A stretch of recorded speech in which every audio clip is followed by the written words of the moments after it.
The marketplace of Kepler Station buzzed with the usual cacophony of interstellar commerce. Vendors from a dozen worlds hawked their wares while translators chirped in the background, converting the babble of alien languages into something resembling universal understanding. The air hung thick with exotic spices and the metallic tang of recycled atmosphere. Ambassador Keithvar of the Yawa Confederacy moved through the crowd with predatory grace, his towering frame causing smaller beings to scatter like frightened prey. His biomask clicked softly as it analyzed the chemical signatures around him, cataloging potential threats and weaknesses with cold efficiency. The hunting blade at his side remained concealed but ready, a 7-inch marvel of molecular engineering that could slice through most known materials. Today's mission was diplomatic in nature, though Keithvar found such duties beneath his warrior caste.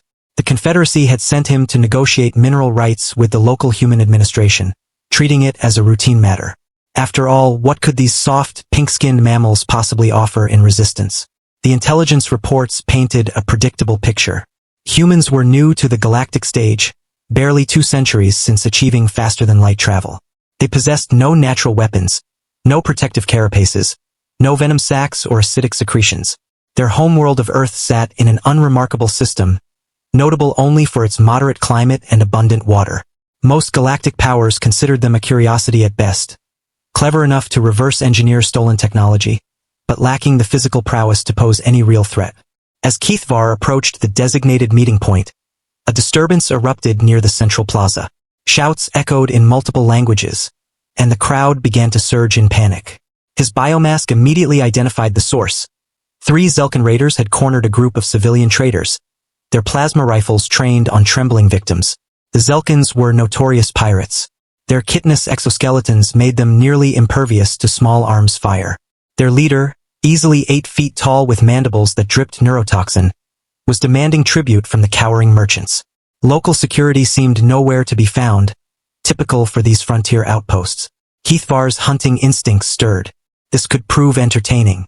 He drew his blade, the monomolecular edge humming to life as it tasted the station's atmosphere. The weapon had claimed the lives of countless prey across dozens of worlds. Perhaps he could add Zelkan kitten to his collection. But as he scanned the crowd, searching for the optimal angle of attack, something made him pause. 3 humans had stepped forward. They appeared utterly unremarkable.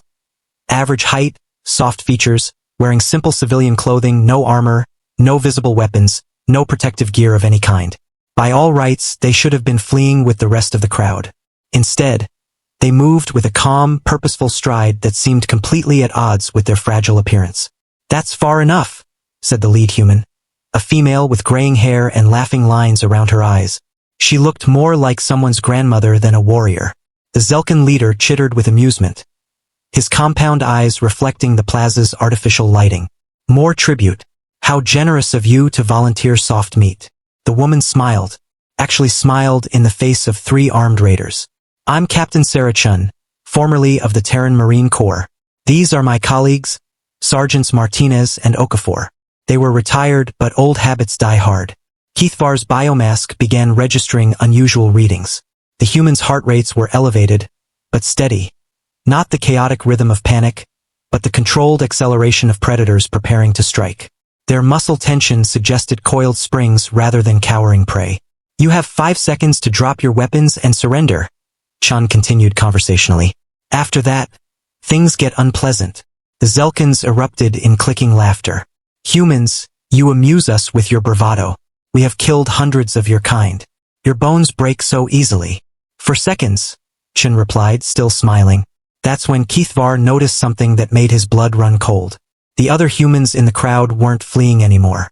They were positioning themselves casually, almost invisibly, but with tactical precision that spoke of ingrained military training. A maintenance worker had somehow acquired a wrench that looked suspiciously like a weapon. A food vendor gripped her serving utensil with the confidence of someone who knew how to use it for more than cooking. They weren't civilians. They were all soldiers. 3 seconds. The Zelkan leader raised his plasma rifle, but Chen was already moving. What happened next defied everything Keithvar thought he knew about human capabilities. The woman flowed like liquid mercury, her movements precise and economical, so fast that his biomask struggled to track her. She struck 3 pressure points in rapid succession, and the 8-foot raider collapsed like a puppet with severed strings. Martinez had somehow produced a combat knife from nowhere and buried it in the second Zelkan's joint gap before the creature could even aim. Okafor simply grabbed the third raider's weapon hand and twisted, the sound of breaking Keaton echoing across the plaza like gunshots. The entire engagement lasted less than 10 seconds. As the humans zip-tied their prisoners with practiced efficiency, Chun glanced in Keithvar's direction. Her eyes met his biomask sensors, and she offered a polite nod, the kind of professional acknowledgement one warrior gives to another. "Excuse me," she called out, approaching with the same casual demeanor she'd shown while dismantling 3 armed raiders. "You're Ambassador Keithvar, aren't you? I'm supposed to escort you to the negotiation room. Sorry about the delay. We don't usually let pirates operate on our stations." Keithvar slowly sheathed his blade, his hunting instincts screaming warnings he'd never experienced before. These weren't prey animals. They were something far more dangerous, predators who had learned to disguise themselves as prey. "Your stations," he managed. Chen's smile widened. "Oh yes, didn't anyone tell you? Kepler Station has been under human administration for the past 6 months. We've been making some improvements to security." She gestured toward the crowd, where Keithvar now realized at least half the beings were human. Mostly retired military looking for civilian careers. Amazing how many of us there are. As they walked toward the administration center, Keithvar's mind raced. The intelligence reports had been catastrophically wrong. Humans weren't weak prey animals stumbling through the galaxy.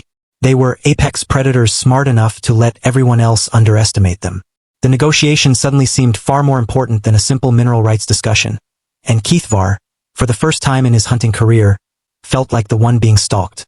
Behind them, the crowd returned to its normal bustle, as if 3 armed raiders being subdued by grandmothers and shopkeepers was just another day on a human-run station, which Keithvar was beginning to realize it probably was. Please follow my channel for more videos. One click from you can change my life.